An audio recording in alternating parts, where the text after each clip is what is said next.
మత్తయి సువార్త 9వ అధ్యాయం 12-13 వచనాల సారాంశాన్ని మనము ధ్యానం చేద్దాం. యేసు ప్రభువారు మత్తయి అను ఒక మనిషిని చూసి నన్ను వెంబడించుము అని చెప్పాడట. అతడు లేచి ఆయనను వెంబడించానని 9వ వచనం నుంచి చూస్తాం.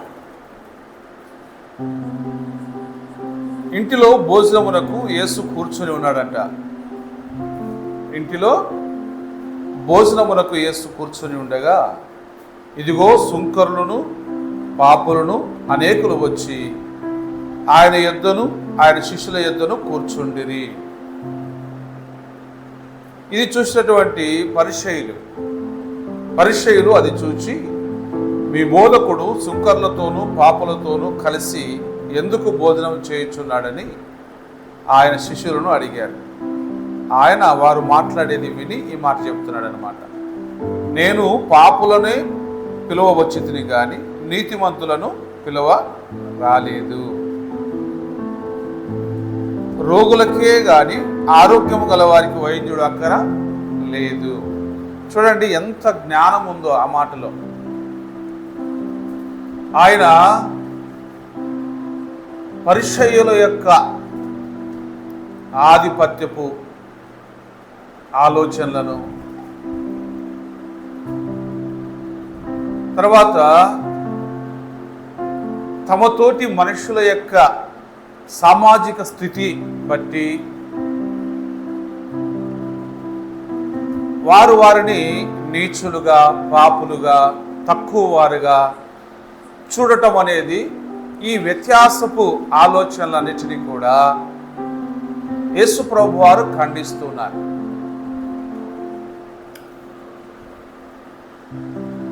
యేసు ప్రభు వారు చేసేటువంటి ఆ బోధ ఆ పరిసయ్యులకు కావచ్చు, సద్దూకయ్యులకు కావచ్చు, శాస్త్రులకు కావచ్చు, ఆ దినాలలో వాళ్ళ మనస్సు ఆయన బోధకు అంగీకారముగా ఉండేది కాదు. యేసు ప్రభు వారు వచ్చి పరిచర్య చేస్తున్నప్పుడు, రోగికి స్వస్థతనిస్తున్నప్పుడు ప్రజలు ఉత్సాహముగా యేసు ప్రభును వెంబడించడం అనేది వాళ్ళు చూశారు. పలు చోట్ల యేసు ప్రభు వారు చెప్పిన మాట, ఇంకొక మాట ఏంటంటే, ఈ ప్రజలు కాపరి లేని గొర్రెల వలె ఉన్నారని వారి మీద జాలి పడుతూ వచ్చాడంట.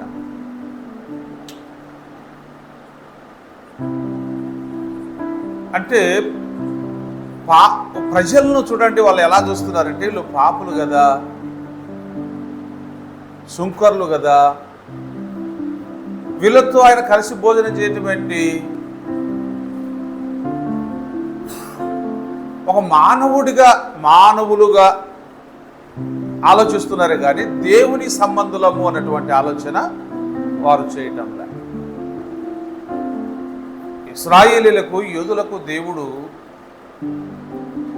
దేవుడుగా ఉన్నందుకు దేవుని యొక్క నియమాలను పాటించవలసినటువంటి వాళ్ళు రాను రాను దేవుని నియమాలను పక్కన పెట్టేసినారు. వారు సొంత ఎజెండాలు తయారు చేసుకున్నారు. సొంత తలంపుల చేత వారు నడిపించబడుతున్నారు. ఇదొక రకమైనటువంటి ఆధిపత్యం అన్నమాట. కాబట్టి ఈ బోధకుడు ఎందుకయ్యా సుంకర్లతో కలుస్తున్నాడు, పాపులకు చోటిస్తున్నాడు, వాళ్ళతో కలిసి భోజనం చేయటం ఏంటి? వాళ్ళని దగ్గర కూడా రప్పించుకోకూడదు కదా. మరి అలాంటిది యేసు వారితో కలిసి భోజనం చేయటం, వాళ్ళని కూడా పక్కలో కూర్చోబెట్టుకోవడం. పాపం అనేది చూడండి మనిషిని ఎంత దూరం పెడుతుందో. ఇది ఆత్మకు సంబంధించింది. పాపము అనేది ఆత్మ నరకానికి పోతుంది, కానీ బాహ్యంగా కూడా ఇది సామాజిక దూరాన్ని చూపిస్తా ఉంది. అయితే యేసు ప్రభు వారు వచ్చి ఏం చేసినాడంటే, వాక్యం మనకేం చెప్తుందంటే, ఏ భేదమును లేదు, అందరూ అన్నాడు. అందరూ పాపము చేసి దేవుడు అనుగ్రహించు మహిమను పొందలేకపోవచ్చున్నారు. అందరూ అన్నప్పుడు పరిచయులు వస్తారు, శాస్త్రులు వస్తారు, సద్దుకయ్యులు వస్తారు, ఎనీబడి. కానీ వీళ్ళేమనుకుంటున్నారు, మేము శాస్త్రులము, ధర్మశాస్త్రం మా దగ్గర ఉంది, దేవునికి అర్చన ఇచ్చేవాళ్ళము, వీళ్ళకు ఉపదేశం చేసేవాళ్ళము, గైడెన్స్ ఇచ్చేవాళ్ళము, మాకు జ్ఞానం ఉంది, బైబిల్ మాకు తెలుసు, ధర్మశాస్త్రము నియమం తెలుసు, నిష్ట తెలుసు, కాబట్టి వీళ్ళంతా తక్కువ వారు, మేము గొప్పవారము అన్నటువంటి ఆలోచనతో ఉంటే యేసు ప్రభు ఏం చెప్తున్నాడంటే, ఒక రోగికి వైద్యుడు అవసరం. అతని యొక్క రోగాన్ని వైద్యుడు మాత్రమే ఇది ఎలాంటి రోగము అని నిర్ధారించి దానికి తగినటువంటి ట్రీట్మెంట్ను ఇచ్చేవాడిగా ఉన్నాడు. మనము పాపపు రోగులమని కూడా మనం చెప్పవచ్చు. పాపం అనేది కూడా ఒక వ్యాధి లాంటిది, రోగం లాంటిది. దీన్ని యేసు ప్రభువారు తీసివేయటానికి వచ్చాడు. ఆయన మాటే స్వస్థతనిస్తుంది. ఆయన ఒక్కసారి నీ పాపములు క్షమించబడి ఉన్నవి అని అంటే అయిపోయా. ఎంతోమందికి ఆయన చెప్పినాడు, నీ పాపములు క్షమింపబడి ఉన్నవి. ఒక్క మాట అంతే, పాపమంతా క్షమించబడుతుంది. కాబట్టి నేను పాపులను పిలువ వచ్చి తిని, పాపులను పిలువ వచ్చి తినంటే అర్థం ఏంటంటే, రాండి మనమంతా కలిసి సంఘం పెట్టుకుందామని కాదు. పాపిని తన పాప స్థితిలో నుంచి ప్రత్యేకపరచడానికి నేను వచ్చాను. తనలో ఉన్నటువంటి పాప స్థితిని అంతటిని కూడా తీసివేయడానికి నేను వచ్చాను. ఇది ఆయన యొక్క ఉద్దేశం. దేవుడు పూర్వకాలం నుంచి కూడా ఈ మాటలు చెప్తున్నాడు. మనము యెషయా గ్రంథం 1వ అధ్యాయానికి వెళ్తే మనిషి ఎంతటి భయంకరమైనటువంటి స్థితిలో ఉన్నాడో దేవుని కనుదృష్టిలో మనం చూడవచ్చు. యెషయా గ్రంథం చూద్దాం, 1వ అధ్యాయం.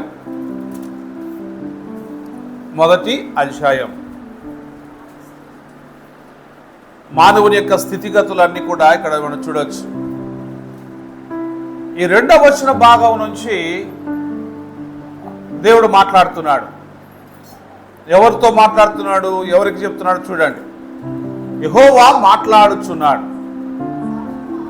ఆకాశమా ఆలకించుము, భూమి చెవియొగ్గుము.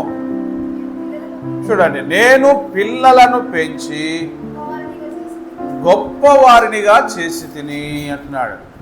ఎవరికి చెప్తున్నాడు? పిల్లల గురించి ఎవరికి చెప్తున్నాడు? పిల్లలు దేవుని పిల్లలు. చెప్పేది ఎవరికి చెప్తున్నాడు? సృష్టికి చెప్తా ఉన్నాడు కదా, సృష్టికి చెప్తా ఉన్నాడు. సృష్టి దేవుని మాట చేత కలగజేయబడింది. అంటే వాళ్ళు మనకు పరిచారకులు. ఆకాశం కావచ్చు, భూమి కావచ్చు, దూతలు ఏవైనా కూడా కావచ్చు, మన కొరకు అవి సృజించబడ్డాయి. ఇప్పుడు వాటికి ఆయన చెప్తున్నాడు, నేను పిల్లలను పెంచి గొప్పవారినిగా చేసి తిని. దేవుడే గొప్పవారినిగా చేశాడు. అయితే వారు ఏం చేశారట? నా మీద తిరగబడి ఉన్నారు. ఈ తిరుగుబాటు ఎంత తీవ్రంగా మారింది అనేది కూడా మనం ఆలోచించాలా. ఎవరి మీదకి తిరుగుబాటు చేయాలా? తండ్రి మీదికా, సృజించిన వారి మీదికా, పోషించే వారి మీదికా? ఆయన ఆజ్ఞ ఇస్తే ఆకాశము వణుకుతూ ఉంది, భూమి తత్తరిల్లుతూ ఉంది, ప్రకంపనలు వస్తాయి. అట్లాంటి శక్తిమంతుడి మీద, అధికారి మీద, దేవుడి మీద, సృష్టికర్త మీద, ఆయన మాటల మీద తిరగబడి ఉన్నారని వాక్యం చెబుతూ ఉంది. తిరుగుబాటు వలన తిరుగుబాటు చేసినటువంటి ప్రజలకే నష్టం, కానీ దేవునికి కాదు. ఇక్కడ ఈ తిరుగుబాటు ఏ స్థాయికి వెళ్ళింది అనేది ఆయన చెప్తున్నాడు. ఎద్దు తన కామందు నెరుగును, గాడిద సొంతవాణి దొడ్డి తెలుసుకొను. అంటే పశువులకు ఆ కాస్త విజ్ఞానం ఉంది, వాటికి నోరు లేదు, కానీ అవి గమనం కలిగి ఉన్నాయి. తన యజమాని ఎవరో ఎద్దు తెలుసు. ఆ ఎద్దులకు మేత పెట్టేటప్పుడు ఆ ఇంట్లో చిన్న బిడ్డలు ఉంటారు. ఈ ఎద్దుల దగ్గరికి, ఆ దూడల దగ్గరికి వెళ్ళి అవి ఆ చిన్న బిడ్డలు వెళ్ళినా కూడా తల అలా పెట్టి, చెయ్యి అలా పెట్టి వాటి నిముడుతున్నప్పుడు ఏమి అనో, ఎందుకంటే యజమానుని యొక్క సంతతి వీళ్ళు. మళ్ళీ బయటి వాళ్ళు ఎవరైనా వచ్చినప్పుడు తల ఎదిరిస్తూ ఉంటాయి. అంటే తన యజమాని ఎవరో ఒక పశువు తెలుసుకోగలుగుతా ఉంది.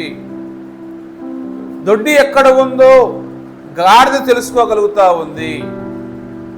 అంటే ఈ యజమాని ఎవరు, నాకు పోషణ ఇచ్చేది ఎవరు, నాకు మేత ఇచ్చేది ఎవరు, నాకు భద్రత ఇచ్చేది ఎవరు అని మీ మధ్యనే, అంటే మనుషులు మీరు జంతువులను పెంచుకుంటున్నారు, వాటిని ఉపయోగించుకుంటున్నారు, అవి మీ పట్ల ఎలాంటి కృతజ్ఞత కలిగి ఉన్నాయో, ఎలా తిరగబడుకోకుండా సాధువుగా ఉన్నాయో, మీకు లోబడి ఉన్నాయో మీకు తెలుసు. కానీ మీకు సృష్టికర్తను, మీకు దేవుడను మీరు నా ఎడల అలా ఉన్నారా? లేదు.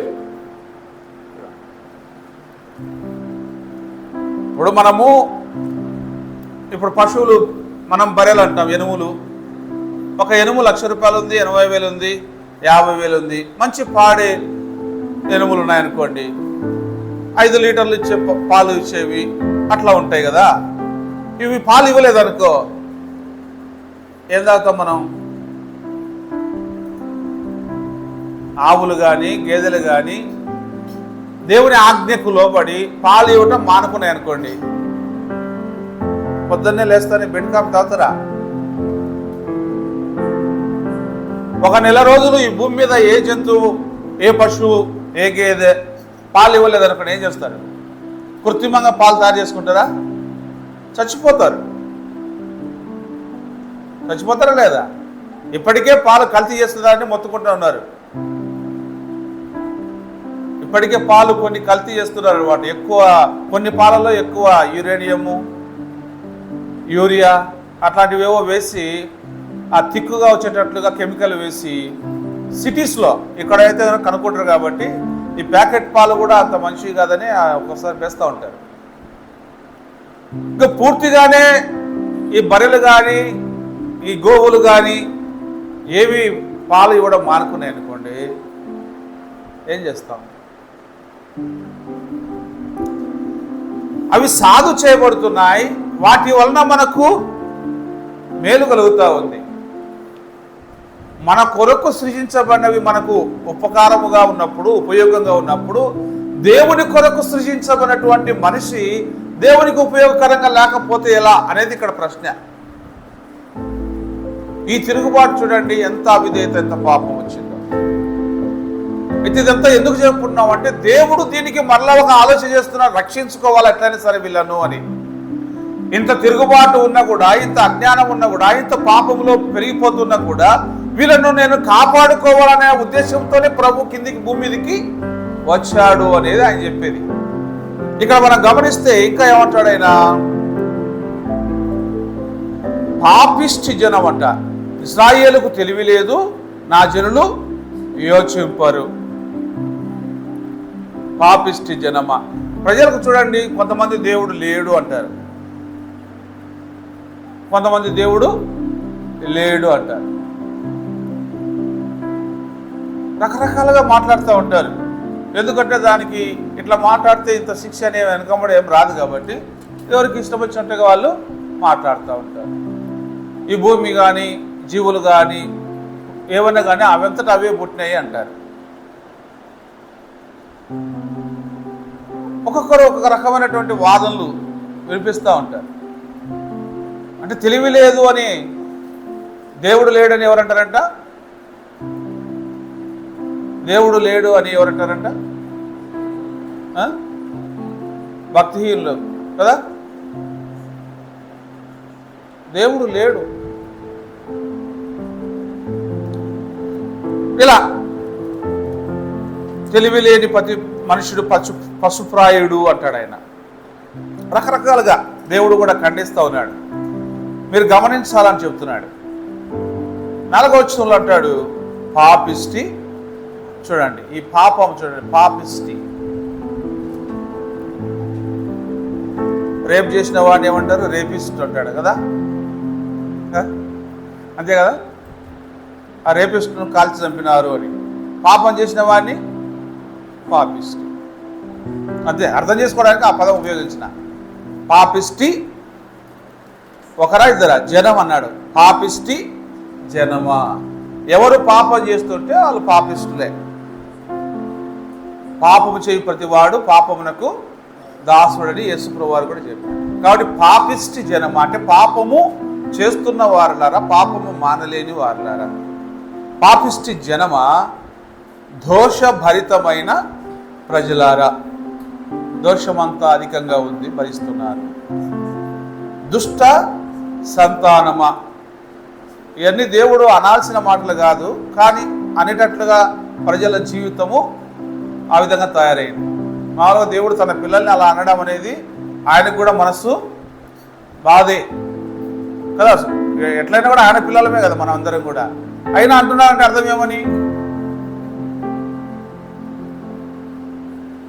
అంటున్నాడంటే ఆయన మనస్సు అంతా భారంగా ఉంది. అప్పటికి కానీ మీరు తెలుసుకోరు, మీరు ఏ స్థితిలో ఉన్నారో తెలుసుకోండి. ఇది పూర్వం పలికినటువంటి మాటలు అన్నమాట. దుష్ట సంతానమా, చెరుపు చేయు పిల్లలారా, మీకు శ్రమ, యెహోవాను విసర్జించినారు వీళ్ళు అని చెబుతూ 5వ వచనంలో చూడండి ఈ పాపం అనేది ఎంత తీవ్రతకి లేదో చెప్తున్నాడు. ప్రతివాడు నడినెత్తిని వ్యాధి కలిగి ఉన్నాడు, ప్రతివాని గుండె బలహీనమాయను. అరకాలం మొదలుకొని తల వరకు స్వస్థత కొంచెమైనను లేదు.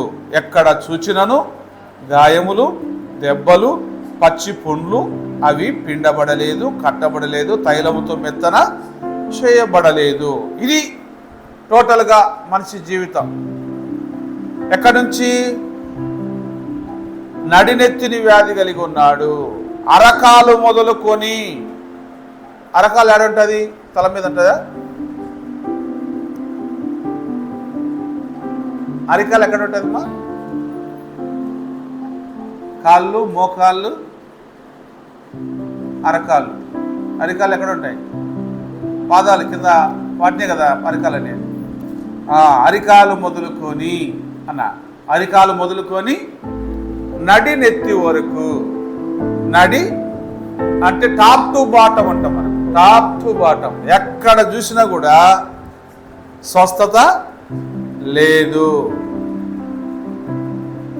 కొంచెమైనా లేదట. అంటే అంతా చెడిపోయింది. ఇది బాగుంది మనిషిలో అని చెప్పేదానికి ఏం లేదు. ఆయన స్కాన్ చేశాడంతా నెట్ట నిలువుకు, ఎక్కడా లేదట. ఇది రోగం. ఇక్కడ అదే కదా చెప్పింది. స్వస్థత కొంచెమైనా లేదంటే అర్థమేమని? అంతా రోగంతో ఉంది, రోగ నిలయం, రోగంతో ఉంది. అందుకు రోగికి వైద్యుడు అవసరం. నేను రోగికి వైద్యం చేయడానికి వచ్చాను, పాపికి క్షమాపణ ఇచ్చేదానికి వచ్చాను, పాపిని క్షమించడానికి వచ్చాను, రక్షించడానికి వచ్చాను. ఆయన పేరులోనే ఉంది కదా, నేడు రక్షకుడు మీ కొరకు పుట్టి ఉన్నాడంటే రక్షకుడు అనగా యేసు. ఆయన వచ్చిందే రక్షించడానికి. ఆయన తన ప్రజలను వారి పాపముల నుండి రక్షించును గనుక ఆయనకు పేరు యేసు అనే పేరు పెడతారు అని చెప్పినాడు. కాబట్టి ఇప్పుడు ఆయన కలిసి భోజనం చేయటము అనేది ఎందుకోసం చేస్తున్నాడు అని అంటే రక్షించడానికి. నువ్వు దూరంగా వాళ్ళని పెట్టి వాళ్ళని అర్థం చేసుకోకుండా, ఆయన్ను వాళ్ళు అర్థం చేసుకోకుండా ఉంటే ఎట్లా? ఇప్పుడు దేవుడు అర్థం చేసుకోవాలనే యెషయా గ్రంథంలో అంతగానే బాధపడ్డాడు. మీరు నా గురించి ఆలోచించడం లేదు, ఆలోచించండి, నేను మీ దేవుణ్ణి. మీరు మీలో స్వస్థత లేకుండా మీరు ఏవో నా దగ్గర తీసుకొని వస్తూ ఉన్నారు. నేను వాటిని కాదు అంగీకరించేది, ముందు మీరు బాగుండాలా. ఇదంతా కూడా ఆ అధ్యాయ భాగంలో మనం చూస్తాం. అధికారం మొదలుకొని నడినెత్తి వరకు స్వస్థత లేని ప్రజలను చూసి ఆయన ఏం చేసినాడు? వీళ్ళను బాగు చేయాలా, వీళ్ళ హృదయాన్ని బాగు చేయాలా, వీళ్ళ జీవితాలను బాగు చేయాలా, వీళ్ళను స్వస్థపరచాలా, వీళ్ళ ఆలోచనలను మార్చాలా, వీళ్ళ తలంపులను మార్చాలా, వీళ్ళ భక్తిలో బలహీనత ఒకటి ఉంది, ఆ భక్తి హీనత ఒకటి ఉంది, దానంతా తీసివేసి వీళ్ళను భక్తిలో పరిపూర్ణం చేయాలా, పరలోక రాజ్యానికి వారసులుగా చేయాలా. ఈ పని మీద ఆయన వచ్చాడు. అందుకు నేను రోగులతో కలిసి ఉంటాను. కరోనా టైంలో ఏ వైద్యం దగ్గర పోయినా కూడా ఒక అడ్డతెర పెట్టుకొని ఉన్నారు వాళ్ళు కదా. వాళ్ళు ఒక మాస్కు, మళ్ళా ఒకటి ప్లాస్టిక్ది, దూరం దూరం. చెప్పు, ఎట్లుంది? జలుబుందా? నీరు వస్తుందా? ఒకటి మీద నీరు కారుతుందా ముక్కులో? ఇంకా సిమ్టమ్స్ అన్నీ కూడా అడిగి ఆ నుంచి రాసేది, దాని మీద మళ్ళీ ఇట్లా రుద్దుకునేది. వాళ్ళు మనుషులే, మనం మనుషులేం కాబట్టి ఈ అంటువ్యాధి ఎక్కడ వైరస్ అంటుకుంటుందో అని బాధపడతాం. కానీ యేసు ప్రభు కుష్ఠరోగి దగ్గరికి వెళ్ళి ముట్టాడు, మాటతో స్వస్థపరిచాడు. కాబట్టి ఆయన ఒక వైద్యుడు. నీ మానసిక స్థితినైనా, దేహస్థితినైనా, ఆత్మస్థితినైనా మార్చగలిగినటువంటి గొప్ప రక్షకుడు. అందుకు ఆ పరమ వైద్యుడు చెప్పే మాట ఏంటంటే, నేను రోగుల కొరకే వచ్చాను, రోగులకు నేను ఒక మంచి వైద్యుణ్ణి, పాపికి ఒక రక్షకుణ్ణి. నా ఆలోచనలు మీరు తెలుసుకోండి, నా పని ఏంటో మీరు తెలుసుకోండి, దేవుని యొక్క ఉద్దేశం ఏంటో మీరు తెలుసుకోండి. డాక్టర్ పని చేయాల, ఎవరి పని వాళ్ళు చేయాల. ఆరోగ్యంగా ఉన్న వాని దగ్గరికి డాక్టర్ ఏమవసరం? వానికి ఆరోగ్యంగా ఉన్న వానికి ఏమవసరం? అన్ని బాగుండే వాడిని నేను అంత బాగున్నాను అని అనుకునే వానికి ఏమవసరం? రోగంతో ఉన్నవాడు, బాగులేని వాడిని వాడు బాగు చేయాలా, అతనికి మరలా తన జీవితాన్ని మరలా ఇవ్వాల. రోగాన్ని తీసేయడం అంటే అతని ఆరోగ్యంగా ఉంచడం అనేది అతని జీవితాన్ని అతనికి ఇవ్వటం, అతని లైఫ్ను అతనికి ఇవ్వటం. ఆరోగ్యంగా ఉన్నాము అంటే మన లైఫ్ను మన జీవిత దినాలు మనము సంతోషంగా గడుపుతాం. అదే అనారోగ్యం ఉందనుకోండి, దిగులుగా మంచంలో పడిపోయి ఉంటాం, చేసుకోవాల్సిన పనులు చేసుకోలేం, తినాల్సిన తిండి తినలేం కదా. అనారోగ్యంతో ఏం తింటాం? అన్ని పత్యాలే.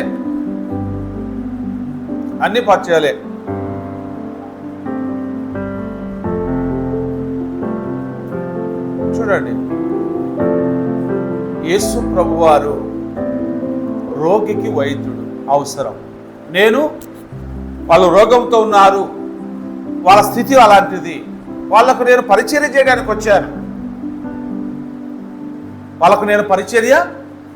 వచ్చాను, ఆ పరిచర్య వలన, ఆ పిలుపు వలన, వాళ్ళ దగ్గర తీసుకోవడం వలన వాళ్ళు బాగుపడతారు.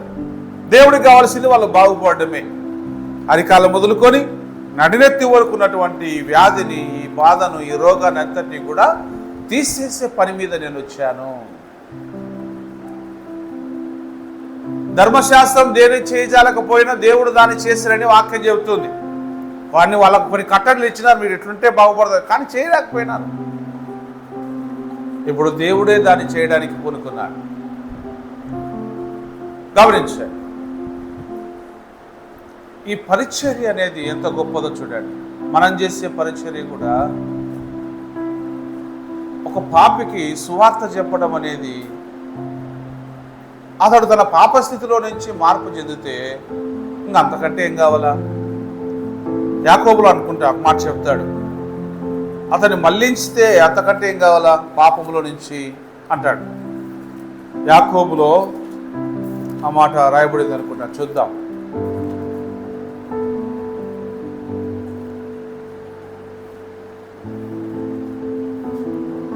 యాకోబు 5 19-20 వచనాలు చూడండి.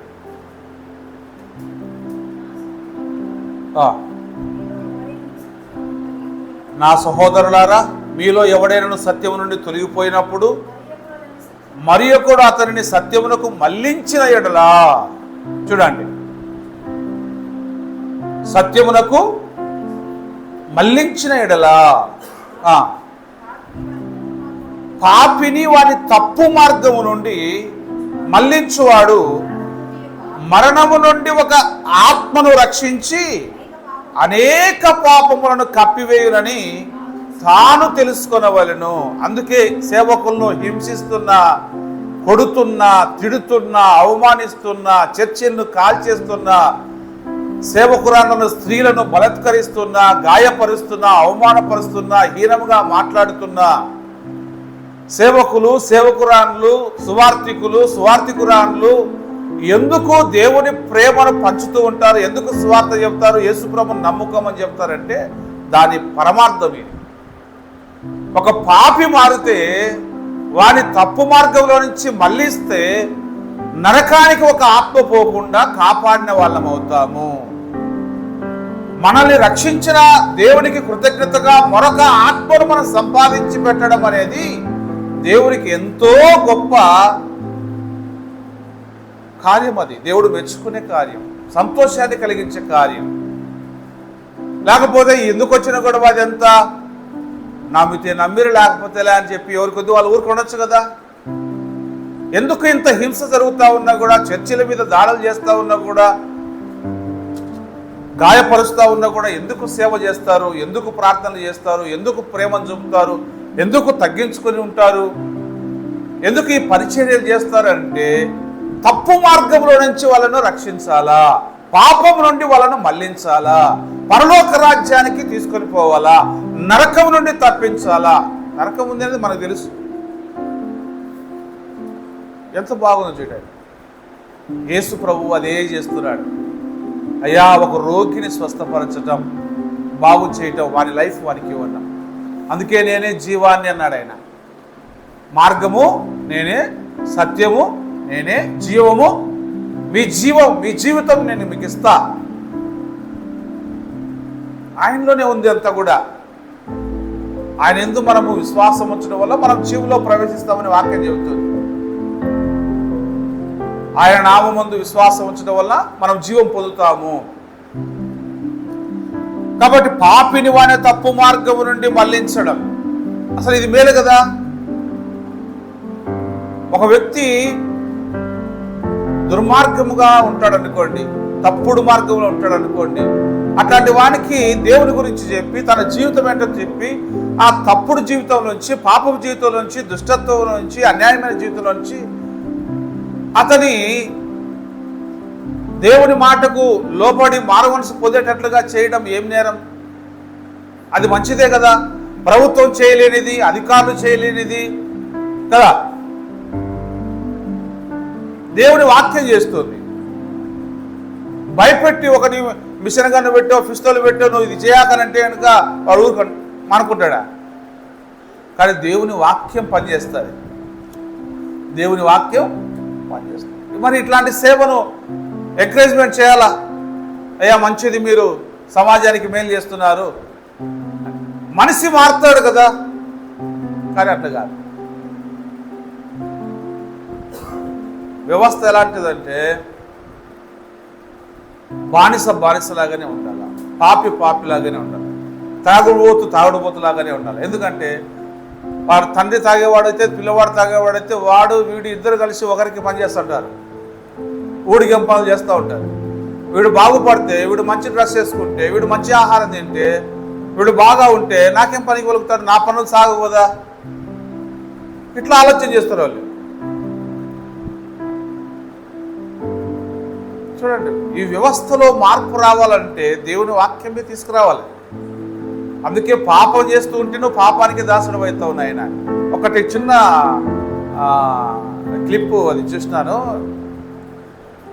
ఒక చిన్న అమ్మాయి ఏం చేస్తుందంటే, గుర్రం ఉంటుంది, ఆ గుర్రానికి తను దాని ఏమంటారు, నోటికి తొడిగేదాన్ని కళ్ళెం కదా. కళ్ళెము ఇదంతా దానికి సెట్టింగ్ ఉంటుంది కదా ఒకటి, అదంతా ఏమి లేదు. ఆ పాప చేతుల్లో ఊరికి ఇట్లనేది దానికి తొడిగినట్లు చెయ్యిని ఇట్లా మార్చదు అనమాట. రోజు యజమాని చేస్తూ ఉంటాడు కదా, దానికి తొడిగి అలా చేసి అది పట్టుకున్నట్లు ఇంకా రాని అమ్మాయి అడుగులు ముందుకేస్తే మూవ్ అవుతుంది. అంటే అర్థం ఏంటి?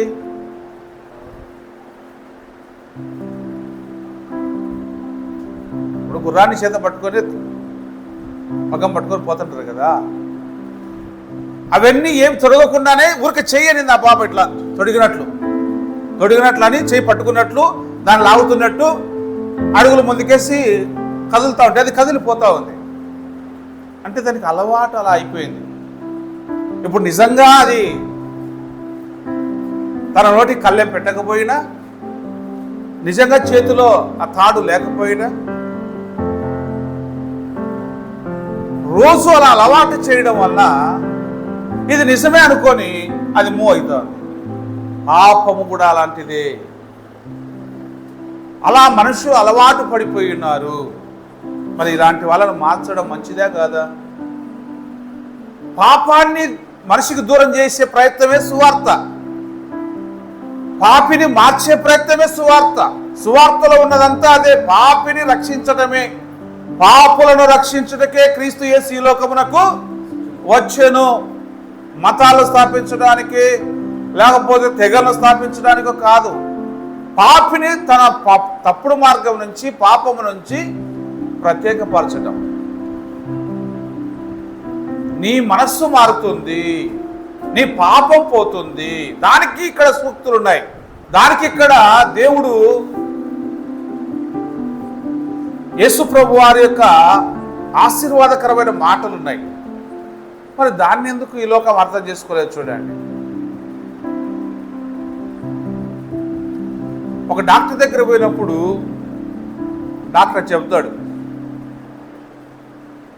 ఏవేవో అన్ని టకటక రాసి నువ్వు ఇది ఇట్లా వేసుకో, ఇది ఇట్లా అట్టేటికి వేసుకుంటా, నేను ఇటు వేసుకుంటా అని అంటాం మనం. ఎందుకంటే ఆయన వైద్యుడు ఎలా మెడిసిన్ వాడితే మనకు ఉపయోగకరంగా ఉంటుందో, అవి ఎలా పనిచేస్తాయో, దాని డోస్ ఎంతనో, ఈ శరీరానికి ఆ మందు ఆ ప్రభావం ఎలా పనిచేస్తుందో, ఉపవాసంతో ఉన్నప్పుడు ఎంత పనిచేస్తుందో, తిన్న తర్వాత ఎంత పనిచేస్తుందో, అదంతా కూడా ఆ మెడిసిన్లో వాళ్ళు చదివింటారు. కాబట్టి ఇదిగో ఇది వేసుకోండి, ఇలా పనిచేస్తుంది, ఈ సిమ్టమ్స్ ఎట్లా. దేవునికి కూడా తెలుసు మనల్ని ఎట్లా బాగు చేయాలా అని. అందుకే నేను పాపి కోసమే వచ్చాను. మీరేమంటున్నారంటే పాపలతో కలిసి భోజనం చేస్తున్నాడు అని అంటాం. మరి మీరెవరో మీరు ఒకసారి ఆలోచన చేసుకోండి. మీరు బాగున్నారో అని అనుకుంటే మీకు దేవుడు అవసరంలా. కానీ నేను బాగులేనని నా దగ్గరకు వచ్చిన వాళ్ళకు నేను పరిచయం చేస్తా. మా జీవితాలు బాగు చేయండి, మమ్మల్ని స్వస్థపరచండి, మమ్మల్ని ఆదుకోండి, మమ్మల్ని కరుణించండి అని నా దగ్గరకు వచ్చిన వాళ్ళకు నేను పరిచర్య నేను ఇందుకోసమే వచ్చాను అంటే. కాబట్టి ఈరోజు సువార్త అనేది కూడా మనం ఎందుకు చేస్తున్నాము? ఎందుకు క్రైస్తవ్యం సువార్త మీద మనసు పెట్టింది? సువార్త కొరకు ఎందుకు త్యాగపూరితంగా జీవితాలు సమర్పిస్తున్నారు, ధనాన్ని సమర్పిస్తున్నారు అంటే, మనము రక్షణ పొందినట్లుగానే, పాపం నుండి విడుదల పొందినట్లుగానే, పాపంలో ఉన్నటువంటి ప్రజలు కూడా మార్పు చెందితే సమాజం బాగుంటుంది. మన ఇంటి పక్కల వాడు ఎప్పుడు తాగుతూ ఉంటేనో, లేకపోతే దొంగతనం చేసేవాడుగా ఉంటేనో, వ్యభిచారిగా ఉంటేనో, లేకపోతే నరహంతకుడుగా ఉంటేనో ఏమవుతుంది? మనకు నిద్ర రాదు. ఎందుకంటే అట్లాంటి వాళ్ళే వచ్చి వాళ్ళతో మాట్లాడుతూ ఉంటారు, సావాసం చేస్తుంటారు, తాగుతుంటారు, అల్లారు చేస్తూ ఉంటారు. వాళ్ళ కోసం పోలీసులు వస్తూ ఉంటారు. మనకు నెమ్మది ఉంటుందా? పికెట్ వస్తారు కదా, పోలీసులు వస్తారు, వాళ్ళని తీసుకుపోతుంటారు అనుకోండి. మనకి ఇంటి పక్కల వాళ్ళకి ఎట్లుంటుంది? ఎందుకు వచ్చినా కర్మరా ఇదంతా మనం. కానీ అలాంటి వ్యక్తికి సువార్త చెప్పి, అయ్యా ఇది నేరం, ఇది పాపం, మన ప్రభుత్వాలే శిక్షిస్తున్నాయి, మరి నువ్వు పరలోకానికి ఎట్లా పోతావు, నువ్వు ఎట్లా నెమ్మదిగా బతుకుతావు, బతకాలంటే దేవుని మాట విను, పాపం చేయకుండా బతుకు, దేవుడు నీకు సహాయం చేస్తాడు, ఇదిగో రూట్ ఇలా ఉంటుంది అని సువార్త చెప్పి క్షమాపణ దేవుడు ఇస్తాడు ఆయన వైపు చూడని చెప్పి క్షమించే అధికారం దేవునికి ఉంది. నేను సృష్టించిన వాడు కాబట్టి నువ్వు చేసిన తప్పులన్నిటి కూడా క్షమిస్తాడు. వేరే వాళ్ళైతే క్షమించరు, శిక్షిస్తారు. ఆయన దేవుడు కాబట్టి, నీకోసం ప్రాణం పెట్టినాడు కాబట్టి నేను క్షమిస్తాడు, ఆయనకు అధికారం ఉంది. ఇలా చెప్పినప్పుడు నిజమే అని వాడు మారితే ఆడికి పోలీసులు రారు కదా, అల్లరి ఉండదు, ఏ సమస్య ఉండదు. వాళ్ళు ప్రశాంతంగా ఉంటారు, మనము ప్రశాంతంగా ఉంటాం. మరి ఆ సువార్త మాటలు అవసరమా లేదా? ఒక చట్టం చేయలేని పని దేవుడు చేస్తున్నాడు, ఇంతకంటే ఏం కావాలా? ఒక నేరస్తుడు తన నేరాన్ని నుండి నేరం అధికం చేసుకోకుండా, ఆ నేరంలోకి పోకుండా, ఆ నేర జీవితంలో నుంచి బయటపడి అతడు మామూలుగా జీవించడం అనేది దేవుని వాక్యం చేత సాధ్యమైందా? అదే యేసు ప్రభువు చేస్తున్నాడు. నేను రోగికి వైద్యునయ్యా, నేను పాపికి రక్షకునయ్యా, నా పరిచర్య నేను చేస్తున్నాను. మీరు బాగున్నామని అనుకుంటే మీకు అవసరం లే. బాగులేమని వాళ్ళు నా దగ్గరకు వస్తున్నారు, వాళ్ళను కాపాడడానికి నేను వచ్చాను.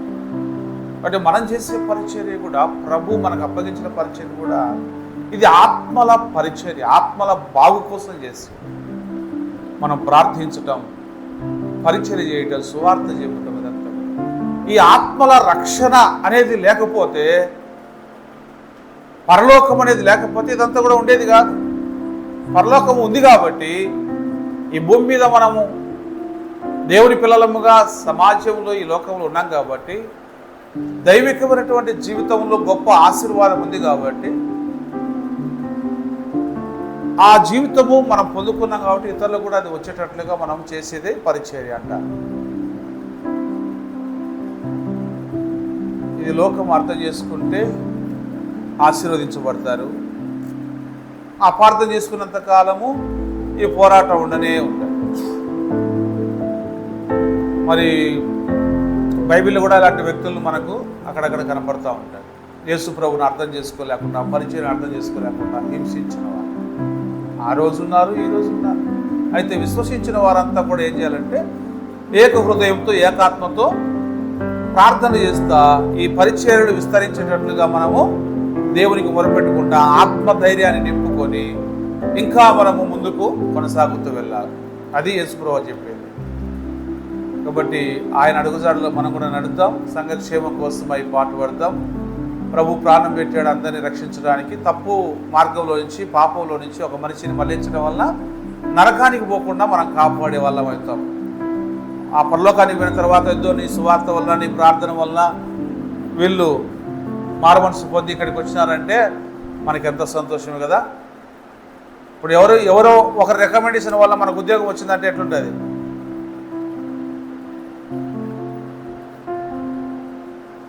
చాలా ఫీల్ ఉంటుంది కదా, సంతోషం ఉంటుంది. మరి మన ప్రార్థన వల్ల, మన పరిచర్య వల్ల, మన సమర్పణ వల్ల, మన సువార్త వలన ఒక పాపి మారితే, పరలోకానికి చేరితే, పరలోకంలో దేవుడు మన గొప్ప బహుమానాలు ఇస్తాడు.